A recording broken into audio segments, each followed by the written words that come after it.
This is The Anything Show with Jon Francois, featuring Andrew Vandertunt. Oh, Andrew, it's been like what, since March that we last did an Anything Show? Yeah, it was like March. Yeah, it was March. Yeah. Well, the obvious question, what you been up to since then? Because we're now in October. It's been such a long time. The newest things are I celebrated my birthday, 2 weeks ago? Is it 2 weeks? Oh, I'm 34 now. right. So there was that. And then working, like normal, just being a little workaholic, but getting ready to go to Mexico. And then I went to Disney World. Yeah. What? Wait. So is Mexico and Disney World, is that part of your 34th birthday celebration? No, it has nothing to do with any of it. Disney World was just for fun in July, and then Mexico is going to be fun next month. There you go.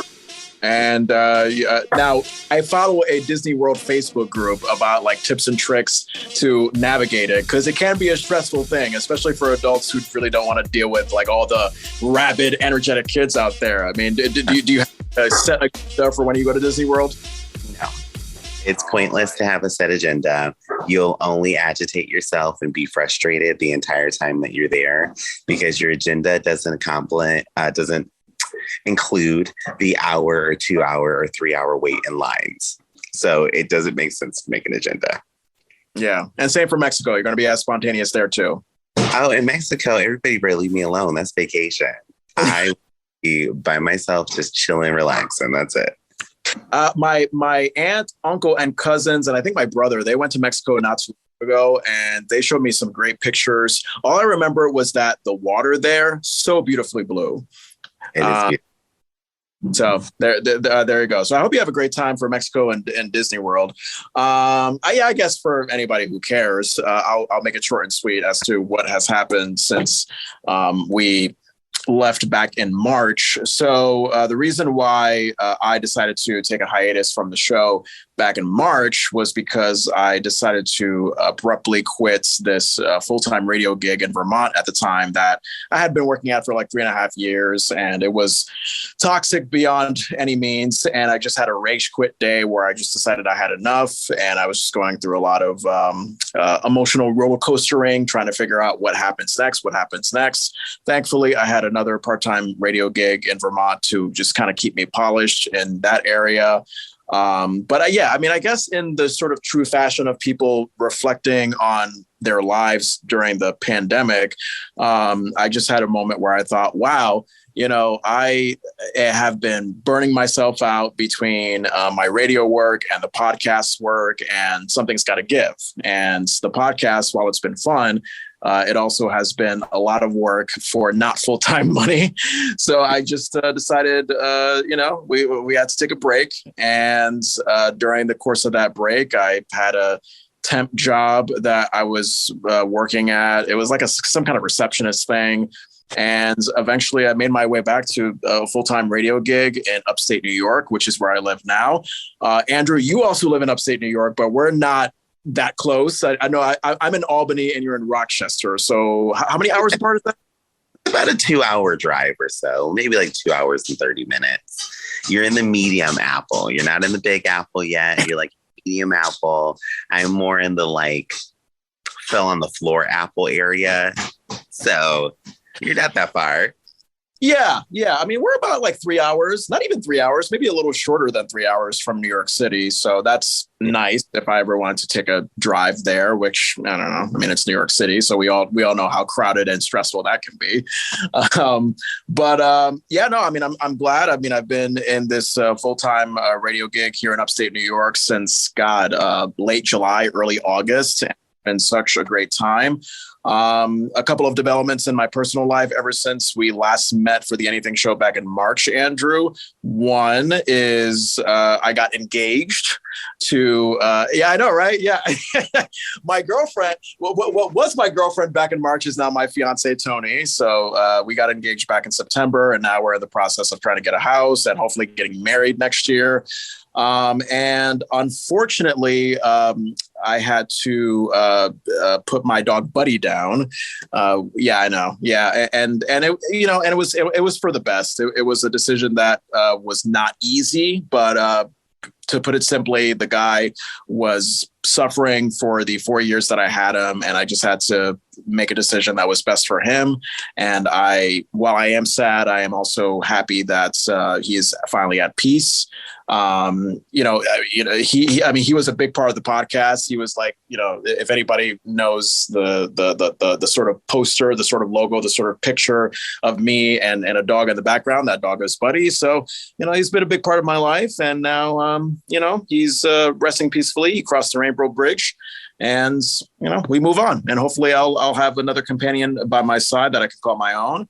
And thank you, Buddy, for all the memories. That's what I have to say. It's an honor of you. Let's send him some positive vibes. Yay!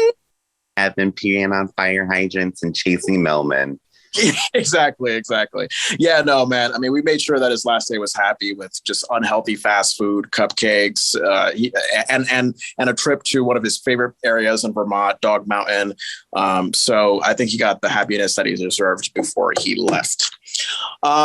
So we go to the present day, Andrew, where we are in Halloween season. How do you feel about Halloween season this year? I love Halloween season. I love it every year. I feel like Halloween is the only holiday that should be celebrated. All the other ones, they are, cool. They're fun. You have your little things, and then everybody gets all up in arms with some new political thing for like Christmas, like candy canes are going to be offensive this year. And then Halloween is just like, you go out and you have fun. You just do ridiculous things. You dress ridiculously. You look ridiculous, and you hope for a ridiculous time. So I love it. Now, because, us being both Black men, Andrew, did you have that ridiculously religious Black family growing up that thought of Halloween as the devil's holiday? Because that was my family. And I didn't actually start dressing up for Halloween until about 5 years ago. So that meant not until I was 25. What about you? My mom was super religious. My grandmother, she still is. My dad doesn't really care. But my mom was like, oh, y'all aren't going out to trick or treat. And this is not Halloween. We are going to Hallelujah night at church. And now Hallelujah night at church, you could be a vampire with no makeup and no teeth. You could be a ghost that had the head cut off. So it was just a white shawl that you had on. Or wow. You could a mummy if the church didn't run out of toilet paper. Those were the three options. Those were the Jesus safe options for Halloween. And it was called Hallelujah night. And you did not say trick or treat. You said praise the Lord to get candy. Oh my God. Was Halloween night. Wow. Well, I remember when me and my siblings were younger, my younger brother, CJ, he had some sort of Halloween party thing at his school. And, of course, he had to dress up. And this is just your regular run-of-the-mill secular school. And my mom, instead, of course, of giving him a Halloween costume that kids would die for, she just got a suit from his closet that he normally wears for church. And then she said, here, just be a lawyer. And that was it. And poor CJ, that's what he was. Everybody else was Superman or I don't know, the Pixie Fairy, and he was just a lawyer. See, if this was later in life, he could have been Phoenix Wright, Ace Attorney at Law. Great video game, and he would have had the killer costume for it. But back then it was oh, okay, that's the religious kid. That's what I would have said. God. But no, man, I mean, it all started for me. It all started when I moved out of home officially for the first time at 25. I was working at my first full-time radio gig in Iowa, and we had a party for the radio station that we were hosting at a bar. And I just grabbed the first costume I could think of at Walmart. And it was a whoopee cushion costume. I didn't really put any thought. I just said, you know what? I'm going to go into Walmart. The first thing I see, I'm going to get. And that's my tradition ever since. So just the first thing I see at Walmart, I get it, I dress up, and then boom. So ever since then, Andrew, I've been a whoopee cushion. I've been Scooby-Doo. I've been an inflatable ballerina. That's what I was last year. So I say this year with confidence that I look forward to it. I look forward to Halloween because it's just a cheerful time of year that when you're an adult and you didn't really get to celebrate it as a kid, you just basically get to have that childhood back as you're older and more independent, You do. You get to dress sexy and throw on animal ears, and that's a Halloween costume. This was the Halloween that we didn't get as kids. I love it. Adult Halloween is always fun. It's always fun. It is, because it's sexy costumes. You get to go to a bar, drink and dance the night away. Oh my God. Yeah. The last couple Halloween parties I've been to were just great. And I'm surprised that I'm still standing. Yeah, of course we get into the conversation about Halloween decorations. Everybody has their idea as to when is too early, too late to have Halloween decorations set up. First of all, Andrew, when is the exact right time to have Halloween decorations set up? October 1st. That is the perfect time. October 1st is the day. Because if you're any sooner and you're in the month of September, that's the month of our Lord Jesus Christ. Because that was when I was born, and you're impeding on my right to celebrate myself. So anytime before October 1st is bad, especially if you're like months before. That just means you're a hoarder and you didn't take stuff down. That's bad. Now, it's too late when you try to put them up on October 30th. Like, you had all month long, and now you're doing this the day before. That tells me that if you go to your house, they're the people who get the store-bought caramel apples and give you dental floss as a gift. Yeah. No. Yeah, Halloween, it's like putting up Christmas decorations because the amount of time and effort it takes to put up the decorations, if you put it up the day before, it's probably going to be up for like the same amount of time that you took like putting up the decorations. So if you're going to like take time and effort, you might as well like splurge on it for like a month and just really go all out. Yeah, I agree with you, man. October 1st is right where it needs to be. September, there are people that go crazy in September. And I think, we're still, kind of, winding down from summer. We're trying to get into fall season, pumpkin spice latte. Like, we're in that kind of vibe. But that's people's prerogative. They especially those people who really like, there's this Halloween costume that's going viral on TikTok right now, because I don't know if you're familiar with Stranger Things season 4, but the famous scene where the character Max gets sort of poisoned or infected or whatever by Vecna, and she's like, kind of floating up into the sky with her eyes all dolled out and stuff. There is a very real looking version of that moment at Stranger Things that somebody has like floating up in the sky in front of their house. And that's dedication. That might take months to set up, Andrew.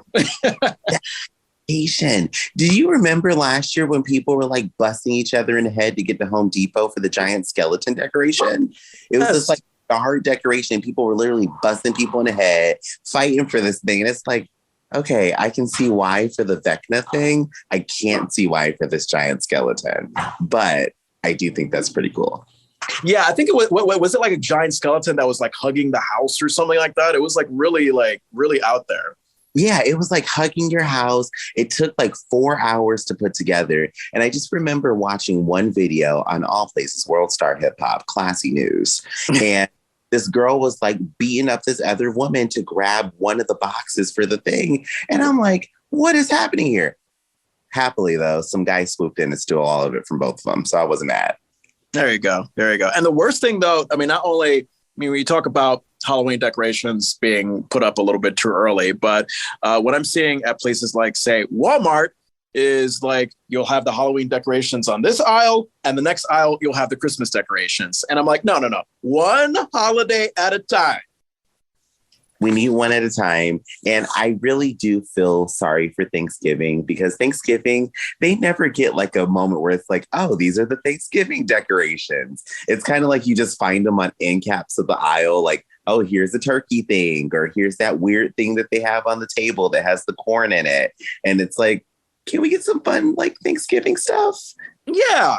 I mean, it's known for food, yes, but I think there's like, I don't know. I feel like there must be a turkey paper maches somewhere, like leaf plates. I don't know, just something that defines Thanksgiving. I agree with you. It's a very great holiday filled with food and being thankful, and it gets overshadowed because it seems like the moment September hits, everybody wants to talk about Christmas. Right. I don't care about Christmas until Christmas is over. Can we wait till December.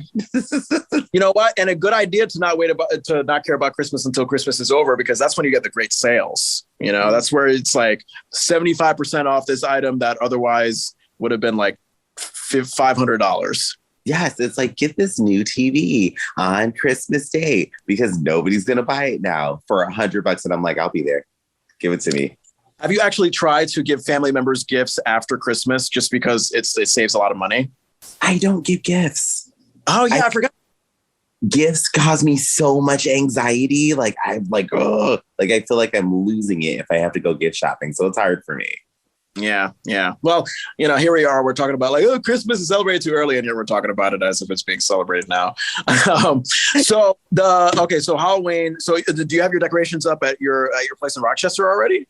I don't have any Halloween decorations up yet, except my like glitter pumpkin, and I set it on top of my Echo. Yeah, but that. As far as my apartment, I don't know if I'll do too many decorations. I kind of focus more on the costumes for me. And your costumes are nothing short of extravagant. Can you give me a tease as to what your costume might be this year, or is it a surprise? So there's two that I have that I really want to do. One, I want to be Sailor Neptune from Sailor Moon, but I want to be Super Sailor Neptune. So I've got to get a couple extra things. And it's going to be like Sailor Neptune, but she's slutty. It'll just be fun. And then the other, I want to do one of the characters from Street Fighter. Her name is Sakura. And she's like a schoolgirl, but she kicks ass and wears boxing gloves. So I want to wear it. All right. I mean, the Super Mario Brothers movie is coming out. I mean, there's another video game character that might be worth consideration. I've already done Slutty Mario. And the night that I did it, 4 people got crotch shots at me. And I was like, oh, no, we're not wearing this one again. Wait, 4 people got what? Shots. You know, like when Lindsay Lohan used to get out of the limo, we would always see inside of her dress. That's kind of what happened to me on Halloween when I had my Mario costume on. Oh, God. I feel sorry for the people who took the pictures. Oh, God. It's me, Mario. That's exciting now. Oh, my God. That's great. Yeah. You know, like I said, I don't know what my costume's going to be up until the last minute. I know that usually at the house in Island Pond, Vermont, where my fiance still lives with her best friend, we usually have a party with friends, and you know, it's not until like maybe like 2 days before where I just go shopping and just try to figure something out and put something together.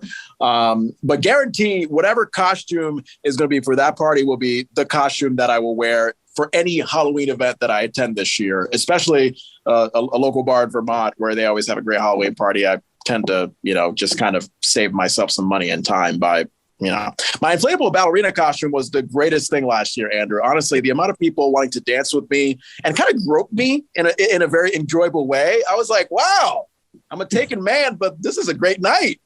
Look, you put on some blow up breasts and everybody wants to squeeze you. Yeah. Actually, you know what? Oddly enough, my breasts weren't the one that were like very notable. I think it was just the fact that I was like this 500-pound looking ballerina, and people just wanted to like grope my fake fat. Oh God. Well, hey, you know what? Like I said, I mean, this year, this is probably the year where I'm looking forward to Halloween more than anything. Maybe it's post-pandemic thing. I don't know. But yeah, as we get closer to Halloween, Andrew, you'll have to keep in touch and let me know what is the final preparations for it. And for anybody listening, how can they follow you on social so they can see a picture of your Halloween costume when it is ready? So I have evolved. Oh, you can find me on the Tickies of the Talks at AJ_Vandertunt. Ooh. Yes, I'm on there now. And then you can also follow me on Instagram at AJ Vandertunt. My Facebook is going. It's not the place for me anymore. I feel like that platform has just gotten too toxic. So it's going to be TikTok and Instagram. Okay. So I know you've been on TikTok for as long as I've known you. So it's okay. That's another development. So is the Lifestyle of a Gay Black Boy podcast? Have you finished that? I haven't finished it. Put a little pause on it for just a bit of time, you know, just get back to me. And now I'm having fun with like these little TikTok videos. So I'm like, this could be a fun little platform. And then also have some fun when I bring lifestyle back. because I've got some pretty interesting stuff that I think I want to talk about there. One of the things we're going to talk about my dating life since I stopped the podcast. It's been interesting. Oh my God. That might be another episode that we have to talk about it here. If you don't mind. I mean that because I don't mind at all. Okay, yeah, I can go all day. I can go all day on dating stories. It's such a fascinating thing to hear everybody's different perspectives on relationships. I think as far as the Anything Show socials, I think it's still at Anything Show Francois on TikTok, Instagram, Facebook. It's a weird thing. I know it's facebook.com/The Anything Show. But I think the @ handle is like at The Anything Show. So I just tend to say facebook.com/The Anything Show whenever I refer to The Anything Show's Facebook. But yeah, this is great. I mean, we're experimenting, Andrew. We're going from the polished, longer form episodes to just sort of these shorter, more casual conversations. And I appreciate you hanging in there from March until right now in October. And we'll just see how this fares as we continue to experiment. Yes, I'm here for it. I mean, it's kind of like exploring for your first time. You might end up inside of a volcano, or you might find a good gift shop. Whatever you do, it's going to be fun. Wow. Okay. You meant literally like exploring, traveling. I thought for a second there, you meant like losing your virginity. I was like, whoa, that's a metaphor. Whoa. Okay. I just need to know what was the correlation between virginity and volcano. I need to know. No. Even before you said volcano, you were like, oh, it's like exploring for your first time. Like that's kind of what I thought. And then once you got to volcanoes, I was like, oh, he's being very metaphorical. Like it could be this like weird, terrible explosion, or it could be this calm sensei thing. You know, like that's what I thought you were kind of talking about. I love it. Yes, that is it. No, I do have to say, anybody who's planning on putting up spider decorations, I will not come to your house. I will not bring you candy for Halloween, nothing. Spider decorations are rude, they're uncalled for, and they are completely unacceptable. Are you like Tony? Do you have like a terrible fear of spiders? I hate spiders to this day. If I could kill every spider on this planet, I would. I can't even look at a picture of a spider without my skin crawling. Yeah, yeah. And also spider decorations on Halloween. I mean, come on now. Cliche, boring, unoriginal. Like, let's talk about that. That's something that's been done many, many times before. Right. Spiders are year long. They're not specific to Halloween. If spiders only came out in October, I think we'd have a better relationship. There you go. Slutty vampires are specific to Halloween. Yes. I want to see Count Chocula with Big Daddy Kane on a Playboy cover. That is what I want for Halloween. So great to be back with my buddy Andrew Vandertunt right here on The Anything Show. Coming up, I got a conversation with Alexis Knapp and Sarah Gray. They are wonderful actresses who you may have seen in projects like Pitch Perfect, Power Rangers. They're starring together in a movie called The Accursed, a movie perfect for this time of year, coming out this Friday the 14th.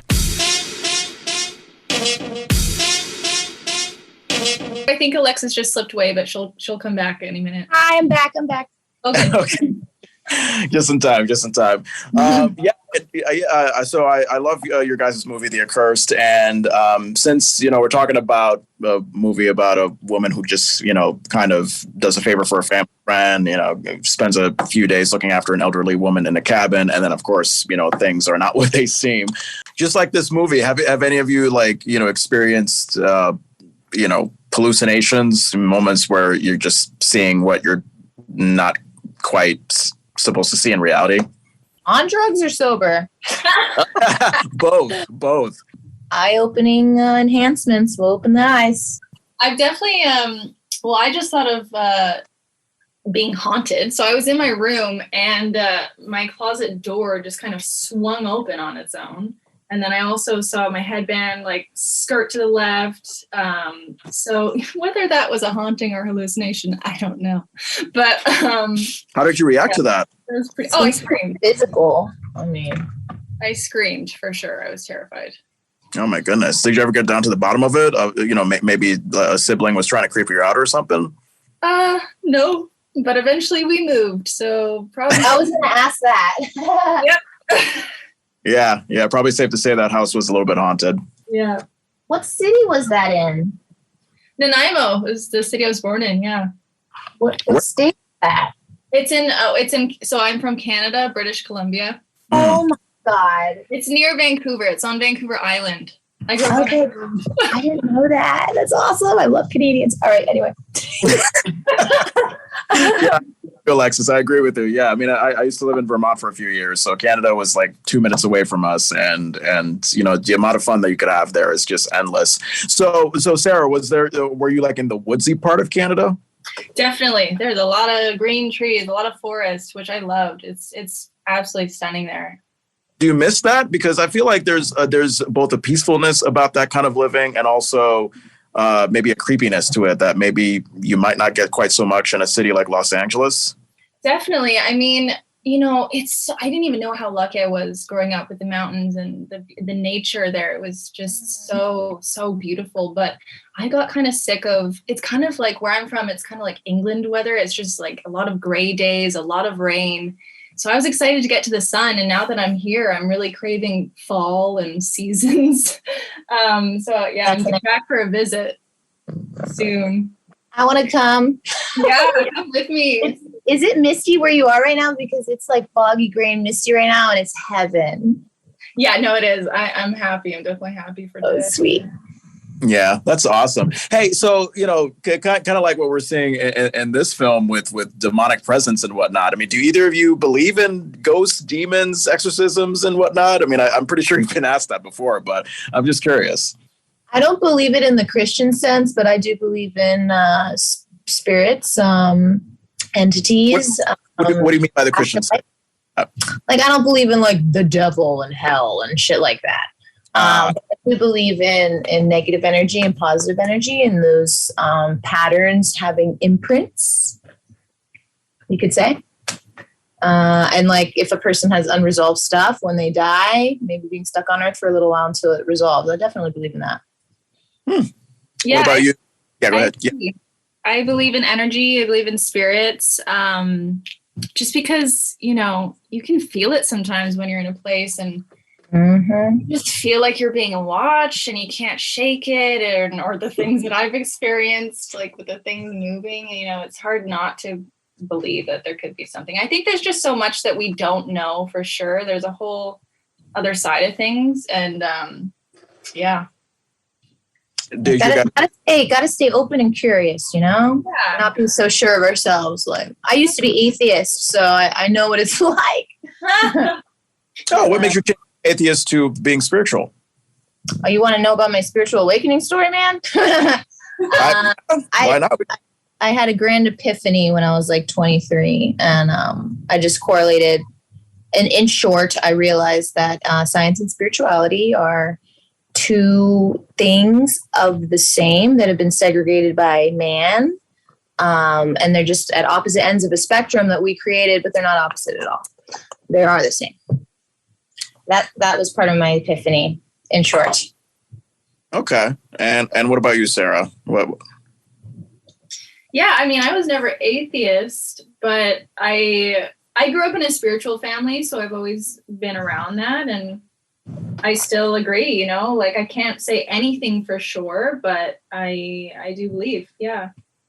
So did you guys, with the spiritual beliefs and the positive energy that you try to invoke on your daily life on a daily basis, did you kind of go into your characters in this film with that mindset? Oh yeah, for sure. My character 100% believes in spirits and demons and all that stuff. So I came prepared with lots of Palo Santo. Lots of what? I'm sorry. What was that word? Palo Santo is like sage, but it's a wood, and it's supposed to be a stronger purifier than sage. Wow, that sounds like it could be like a perfume scent or something. And it doesn't smell as strong as sage. Right. Sage is kind of smokier, kind of like pollutes. I feel like Palo Santo has this like really delicious, like crispy, herby essence and also it doesn't keep burning. Like sage, you burn it and then all of a sudden you can burn your house down because it won't go out. But Palo Santo, you have to keep burning. And the way to harvest it mindfully is to wait for it to die and then you pick it up off the ground. You never actually kill the root. Wow. All right. Well, that's something new that I didn't expect to learn in this interview today. I like that. Hey, Still trying to keep everything short. So with I think with any actor working on a horror film, especially one that's like really like entertainingly gory like this one, I always wonder like do you come off the film with nightmares, with just like, oh my god, like I still carry this film with me in my sleep? Yes. So I started having nightmares, and I had the visuals from the film start entering my dreams, and it was really intense. And actually, I started sleep talking when I was filming. Wow. So, and it would start happening, and my boyfriend started recording whenever it happened because he wanted to show me. But I started saying, like, I think one time I said, "We'll be fine for a month," and then What? No, Wait. Say it louder. I couldn't hear that. "We'll be fine for a month, and then we'll die." We'll be fine for then we'll die. And Okay. my poor boyfriend is just like petrified. Like, what is going on? She's on this like demonic movie now. She's like saying weird shit in her sleep. Like, what is happening?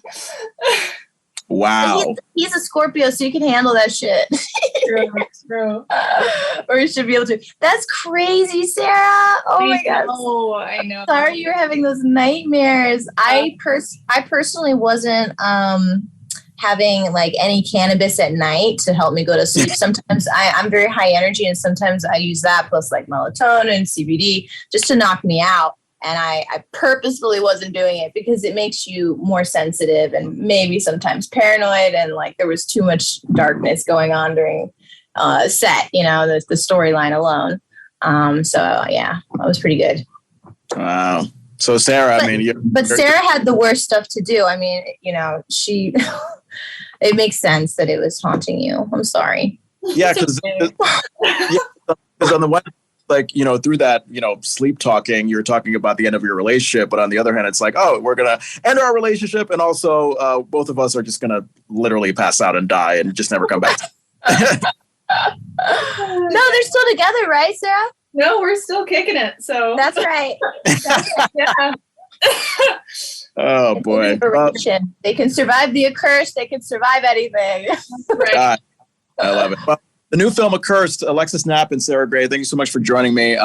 So where can we find this film? I mean, is it released now, or tell us about it? It'll be in theaters and on demand on October 14th. The Anything Show with Jon Francois is on Apple, Spotify, or wherever you get podcasts. Join us on YouTube, Facebook.com/The Anything Show, and Instagram and TikTok at Anything Show Francois. Join Andrew Vandertunt, Instagram and TikTok at AJ Vandertunt.